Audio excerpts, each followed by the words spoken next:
Hello guys, and welcome back to yours Movie Fix channel. Our story today begins at a time when humanity is faced with weather disasters and global wars that are slowly destroying people, and technology emerges that people use not to save an uncertain tomorrow, but to return to the bright memories and emotions of yesterday. Nick Bannister goes to work where he is met by his assistant Emily Sanders, nicknamed Watts, who informs him that the fellow soldier is waiting for him. The man lost both legs in the recent global war and comes to Nick to take advantage of technology that allows him to return to a bright past left only in his memories. After all, few people dream of the future now, because cities have flooded and wars have engulfed the world. The tank was originally a tool for interrogation and then became a means to relive the best moments of life all over again. Nick immerses the man in a time when he was healthy and cheerful, playing with his dog on the lawn of his father's house. When he comes to his senses, the man tries to pay Watts off with a new synthetic substance, but Nick provides his co-worker his services for free because their establishment is a success. Who wouldn't want to visit the past and see their dear and close people and relive the best moments of life? But there are those who abuse the memories. One such person is Elsa, who comes almost daily to relive a night of love with a dear one. But one day a woman comes into the establishment who has lost her keys. On her way home, the woman introduces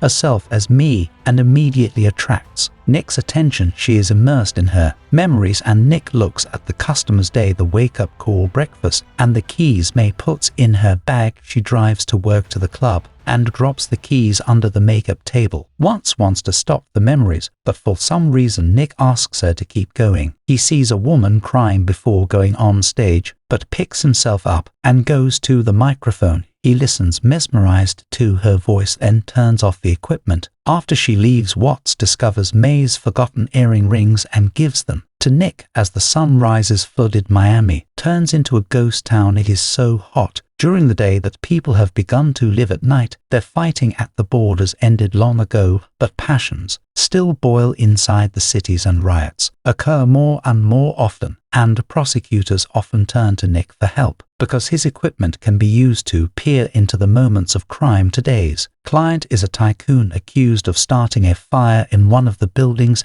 and his lawyers are seeking a ban on a cession of capacity, and the prosecutor's office can do nothing, even though the city is mired in problems, murders, and corruption. During the war, such tycoons bought up dry land for next to nothing, and the settlers had to survive as best as they could. The day would come when the ocean would take everything, but for now the flooded city could still be home. Nick comes to the club and finds May. He gives you the earrings and asks her why she cried before the show. The woman confesses that she always gets nervous is before she goes on stage, and offers to walk her out. A close relationship develops between May and Nick, but one day the woman disappears without a trace. Watts worries about her partner, who begins to constantly delve into his memories to figure out where and how to find May. The colleague tries to get the man to come back to his life as their business begins to crack at the seams. New technologies, emerging clients are leaving. Even Elsa has disappeared somewhere and doesn't come for weeks, and he spends every day in the tank remembering May. He tries to forget her, but she won't come out of his mind. One day he remembers sharing with her his terrible memories of people dying in the surging waves, and she sympathized and understood him. He goes around places where he might have known something about May, but he gets the impression that the woman never existed, and the more truth he learns about his beloved, the more he doubts that he ever knew her at all. He goes back again and again to the time when they were together once. You notice just bruises on her arm, but she excused herself by working hard in high heels. He had told her about the war and the trenches, and only now knows what true happiness is. One day he is roused from his dive by someone's insistent knocking, but while he's getting out of the tank, there is no one at the front door. Suddenly he sees something shiny under the water and picks up May's earring. Watts can't believe that the woman lost the jewelry today. Apparently it's been lying under the door for a long time, and now they need to get busy because they've been summoned to interrogate a dealer named Holes who worked for Joe, the biggest supplier of Baker. The criminal is submerged in the tank and finds himself in a ballroom in the middle of which stands the chair of the chief mafioso of Orleans, St. Joe. Suddenly a familiar voice is heard, and Nick sees Meg. She sings for Joe, and he notices the woman the events took place over 5 years ago, and despite Watts' objections, Nick asks to show the memories. Next, May is introduced to jail, and he offers her Becca. Maine refuses, which enrages Halls, but Joe offers to apologize to the woman, and Joe's underling aims a gun at him. He apologizes, and Jill treats May to Baker again, and this time she agrees. At this moment, one of the police officers, losing his patience, pushes Nick away and asks Halls the main questions. But the bandit's brain shuts down, and the officers asked Nick to bring the criminal's mind back. Nick again asks to see May, and as scene emerges where the girl reminds him of what she once was, poor but clean and conscientious, but then she tried Barker and lost herself. Halls has no time to listen to her outpourings because Joe is waiting for him with the goods, but it's not in the safe because May has robbed her master. The last thing Halls remembers is May hitting him over the head. Watts is astonished. Didn't Nick know that his beloved was using substances? But he never noticed this weakness of hers. But now he knows where to find her. Nick goes to New Orleans, tormented by the thought that he didn't know the woman he loved at all. He comes to jail, but he is greeted with distrust because he reeks of the military from a mile away, and Joe was once the one who was left to die in the tide by the military. He gives an order to drown Nick in the fish tank until he tells him the real reason for his visit. Nick confesses that he is looking for May, but this causes the merchant to laugh. Is it all because of this woman? He knows what she took from him: substances and money. But what did she want with Nick? The conversation with the bandit might have ended badly if Watts hadn't come to the rescue. A frustrated marksman, she quickly incapacitated Joe's fighters, shooting the mobster's favorite aquarium. In the process, Nick struggles with his jailer, and as he prepares to engage in a firefight, it turns out that Watts has already dealt with everyone and mortally wounded Joe by the request of the wounded man. The woman finishes him off and the pair leave, but now Nick agonizes over the question, why did May come to him? He recalls telling her about the plates on which memories were recorded, and May shared one of them. When London flooded, she swam to Miami, but she didn't have a place to stay, so she somehow fell asleep on the boat. Someone untied her, and the woman was swept out into the ocean. She would have died if she hadn't stumbled upon a lonely white house in the middle of the water not far from Florida Keys. The woman who lived there put her back on her feet, and it was the best thing that ever happened to her. And Nick had the memory of a song his grandfather sang, and he sang it for May. Nick plunges back into his memories again and again to figure out what the con artist stole. Watts can't understand his obsession. What does he have that May went to imitate a relationship for once? Recalls May's last visit at the time the woman offered her alcohol because she wanted to fix the relationship. She saw that she didn't like her colleague Nick and candidly admits that she was addicted to this. Watts admits that she worked in supply. After the war, she needed to feed her daughter, so she went to soldier drones for the army. The woman then abused and once caused the fire. Her daughter was taken away by the relatives, and Watts went back to the bottle, but thanks to Nick, she didn't drown in it. Feeling bad, Watts went to the bathroom, leaving May alone in the room, and she took advantage of this and broke into the vault using the access code Nick's grandfather's tune, and that means the woman has been studying it hard and has been preparing for a robbery for a long time.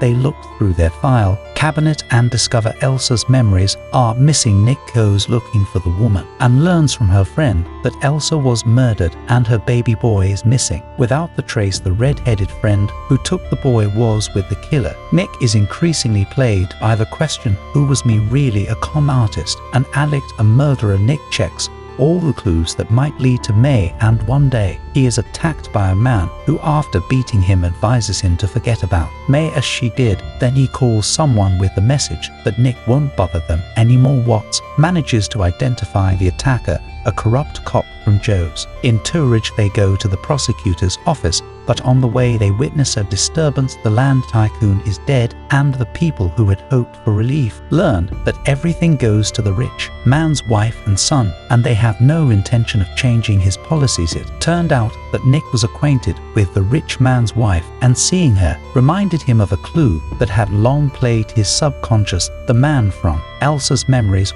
was none other than the tycoon, and Watts finds data on the policeman named Booth who worked for the tycoon. Nick recognized him because the rich man's wife Tamara had once approached Nick as well, and then the rich man said the same words that Elsa had later said. It turns out that Rich wanted to get rid of the bastard, a child, and hired Booth to do it, but it's going to be damned hard to prove nevertheless. Nick is determined to do it because May used them. He goes to visit the tycoon's widow, who, like other rich people, lived on property protected by a dam. Nick is greeted by the butler, and without letting him explain who he is, hands him the hat and jacket that all the men in the house wear. Puzzled, Nick walks into a room styled like the store. While Tamara once met her fiancé, he realizes that Tamara has lost her mind, and everything around her is rigged for her reality. Nevertheless, he tries to talk to her and asks her to tell him where Booth is. Then he opens the mirrors, and the woman, seeing her reflection, comes to her senses. For a moment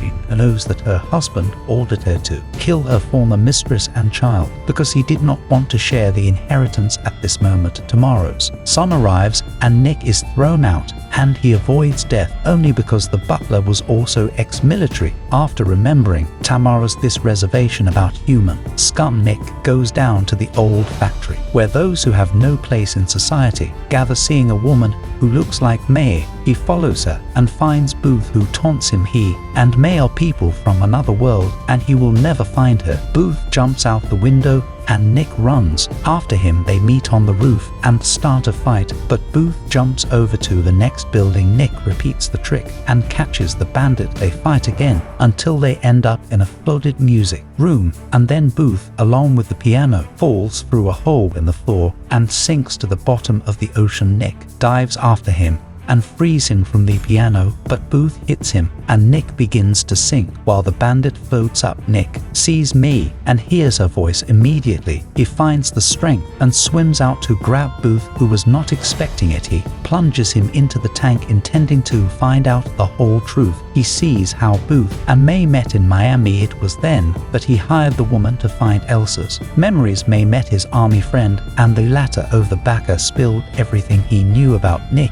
He even whistled his friend's favorite song. It turns out that the woman knew and had everything in mind all this time. Nick was just a target, but in an instant flashback, he suddenly discovers that May was resisting her because she was genuinely attracted to Nick. That's when the bruise on her arm appeared, and after she brought Elsa's memory tapes, Booth confessed that he intended to get rid of the woman and his son. That's when Booth killed Elsa, but May managed to intercept the boy and put him on the boat. She rescued the child and escaped from the murderer. May then went to Nick's house, knocking on the door, but she was already waiting for Booth, who promised to kill Nick if she did not go with him. That's when May dropped the earring, hoping Nick would find it. In the next flashback, Booth tries to get May to confess where she took the baby, and she suddenly talks about the house amidst the ocean. Nick realizes that this is a message for him. He steps into the illusion, and May confesses your love for him while kissing Booth. Then, after pushing the bandit away, May swallows a handful of bacca and leaps from a height. Enraged, Nick retaliates against Booth in the most brutal way possible by frying his brain with his most nightmarish memories of being burned alive on Joe's orders. Nick goes to the tycoon's house. He realizes who really killed Elsa. The rich man's son didn't want to share his inheritance, and he was the one who hired Booth, and Nick has all the proof he was the one Booth called at the time, and it can be confirmed. The guy tries to pay him off, but Nick says his brother is alive, and the police have already found him in a cabin in the middle of the ocean, and they are coming for the killer. Soon the guy pulls out a gun but hesitates to shoot and tries to kill himself, but he doesn't have the guts to do it either. Nick goes to Watts, who now works at the hospital, and confesses the killing. Both he hands over the records of Elsa and May's murders and asks did it be given to the prosecutor's office. He regrets missing out on many good things and asks what to find her daughter and be with her. The news of the tycoon's son's crime was the last drop that overflowed the cup of people's patience, and the riot broke out in the town. But Nick withdrew from it all into memories, reliving again and again the happy moments of meeting May. Now elderly Watts and her granddaughter often come to his receptacle while Nick tells May, "Thanks for watching. Don't forget to hit that like button, subscribe to our channel, and turn on notifications so you never miss a video. See you soon."